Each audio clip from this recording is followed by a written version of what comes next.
everyone, my name's Anita Tillman. I'm going to show you today, all the Devon peeps out there, how I made this journal page that's been really popular. Jane asked me if I could do a bit of a blog and show everyone how to do it, and it is easier than it looks, and it's lots of fun, nice and interactive. So what I used is watercolor paper. I actually make all of my own journals and have done for a really long time. So I use just about a 200 GSM watercolor paper. And I will normally keep a whole heap of these tip-ins, they're kind of called, aren't they? So I keep a heap of them, and a lot of my journals, the whole page tips out because it just gives me a lot more journaling room. When I kind of get to there, I like to put lots of photos and everything in my journals. So this one effectively does that, but you can just pick a spare page in your journal and create it directly on there. But just for ease of showing you how to do it, I'm just going to do it on a separate piece of paper. So let's get started. Now, I actually used for this Jane's paper tape, which is incredible. I love this stuff. It's almost got like a fabric, like cotton type feel, but it's so nice to work on. So that one is on the pack called journal tape. So I use this thicker one. But to show you, and so it shows up on the camera, I'm actually going to use this bright colour. And you could actually use that, but you just have to paint over it if that's all you've got to use. So we're going to start with a sheet of paper. Now I just, either in your journal or on a sheet of paper.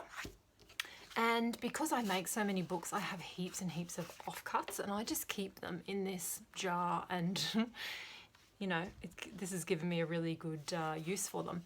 So I cut 5 pieces, and they need to be about, just for while you're making it, just makes it a lot easier to make them about 1 inch taller or larger than your piece of paper. They're about 2 inches wide, but again, it will depend on how wide your journal is.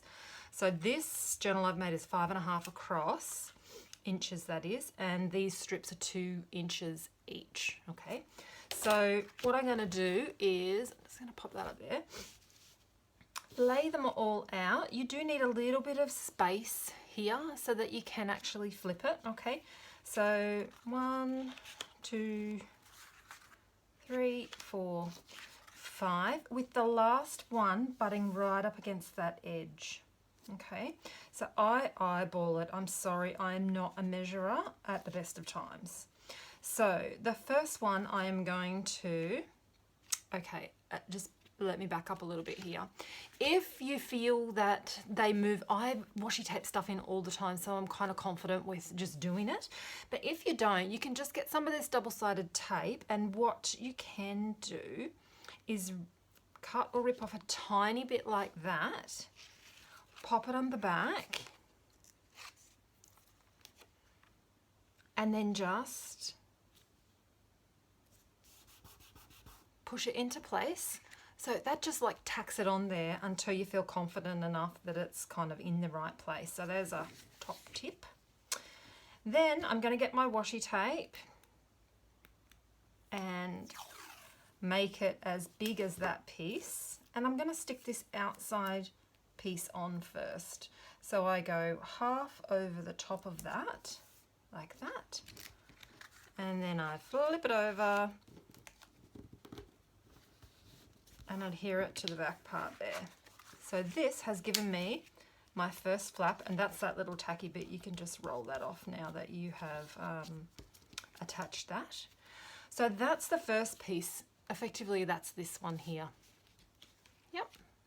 Next one I'm going to put on is this one that's furthest to the left, and that is so that I get my spacing right. So I'm just going to move this over a little bit just to show you. Again, I'm about 2 mils out from that left hand side, so I've got room to get my hand in there to flip it over. And another piece of washi tape, the length of that,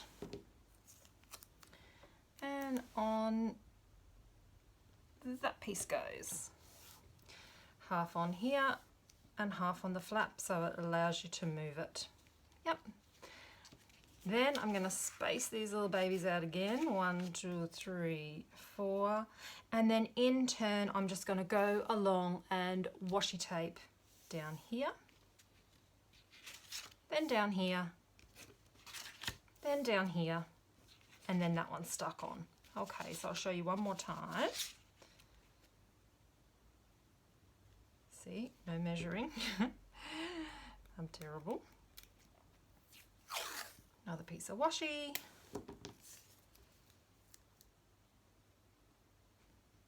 Oops. Down it goes just like that. And it's going to allow me to do a hinge. Yep. So once all of those hinges are in place, I will, here's one I prepared earlier.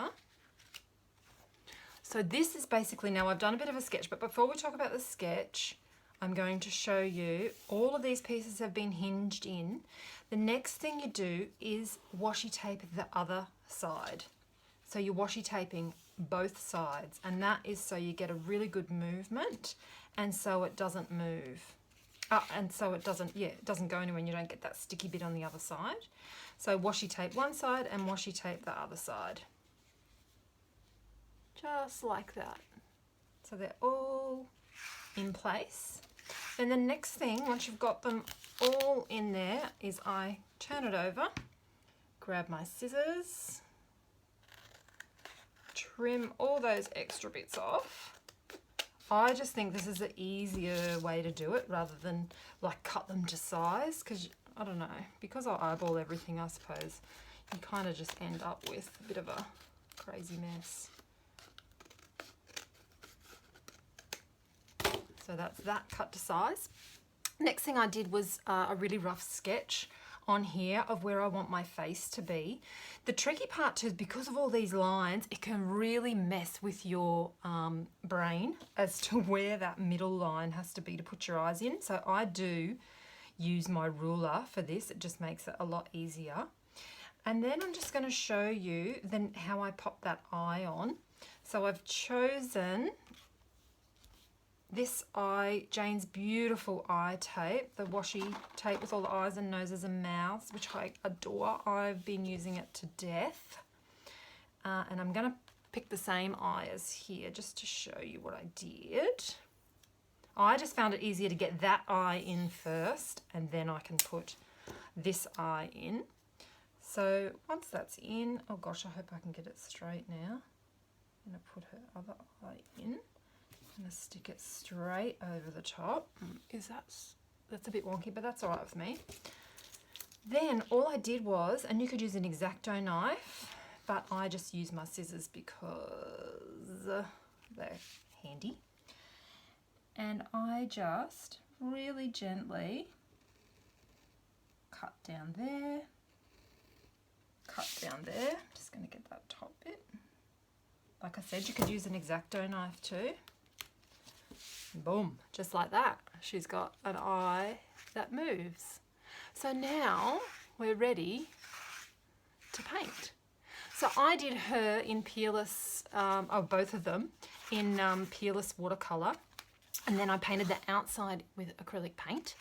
But you can use whatever medium you like. You just need to be a little bit careful that you don't get stickage, you know, if you're too heavy-handed with your acrylic paint, it can make these kind of bits stick to each other. And then the other really good tip too is when you go to paint this inside part, I always use a spare piece of paper, a scrap piece, you know, and I put this over here to paint it. Otherwise it can be really tough to get that straight line if you want to be, when you're painting the insides of these. And again, I recommend this. Honestly, this tape, oh, it's brilliant. Like you can hardly even see where the joins are. It's absolutely beautiful. So I would recommend definitely using that tape. So yeah, there you go. I really, really hope you guys give this a go. And I would love to see what you create. I mean, the options are endless, aren't they? I was just thinking, how cool would it be like to go up that way too? Would be really awesome.